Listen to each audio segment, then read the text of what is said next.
Hey everyone, here's yet another video on another awesome feature in Mapster WordPress Maps.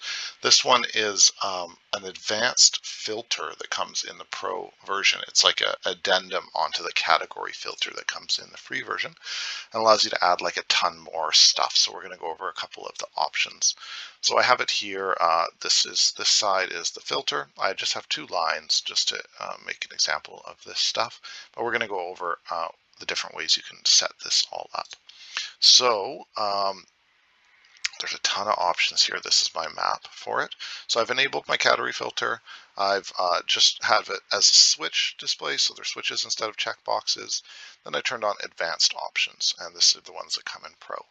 So inclusive, I believe I've talked about this in another video. This did get moved into the Pro version, although for people that have already used it, it should still work in the free version. Inclusive means that if any category or any toggle is active that one of the features has, the thing will stay visible. If it's exclusive, if any of them get turned off, the feature will disappear. So that's basic idea.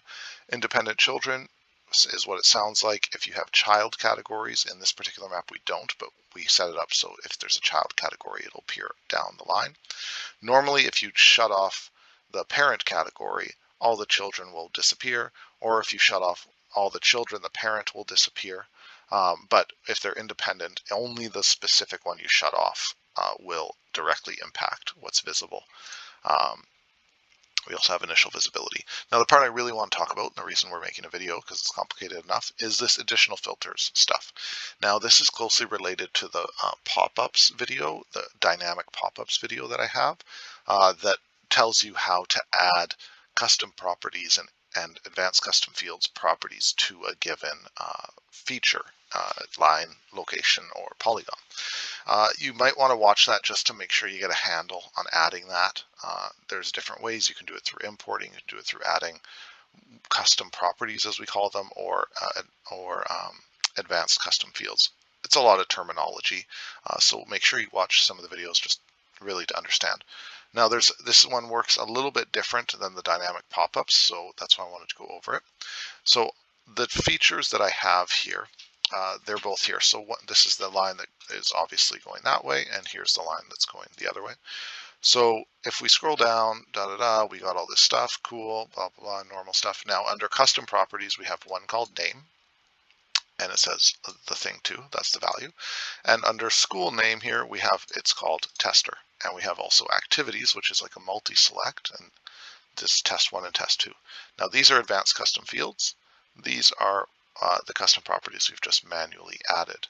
Now, in the other category, we have very similar things. Down here, we have name is the thing 1 instead of 2, and all the same stuff under school name, activities, and all that. So you'll notice here we have name, school name, activities. Now, of course, in terms of just styling, you would want to mess with a little bit of CSS. This is really my theme, making these so big.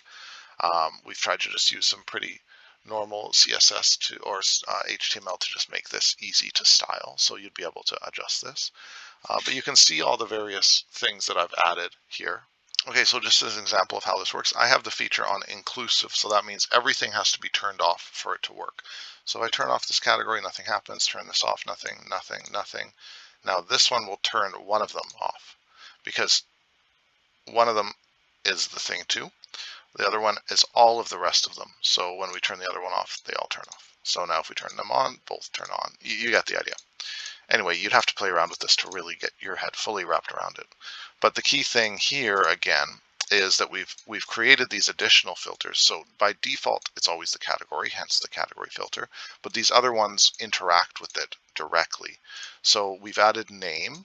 Now that is just this custom property, name. We've added school name and activities, which are actually referring to the ACF, the advanced custom fields. So that's a little bit confusing because in the pop-ups one, we use this ACF dot field thing.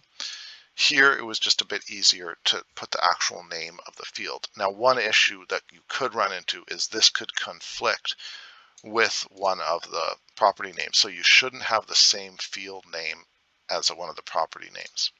Now, where do you get this this thing? Well, that's in your custom fields. it would be in here. We have our little example one, and it's just this name right there. That's all it is.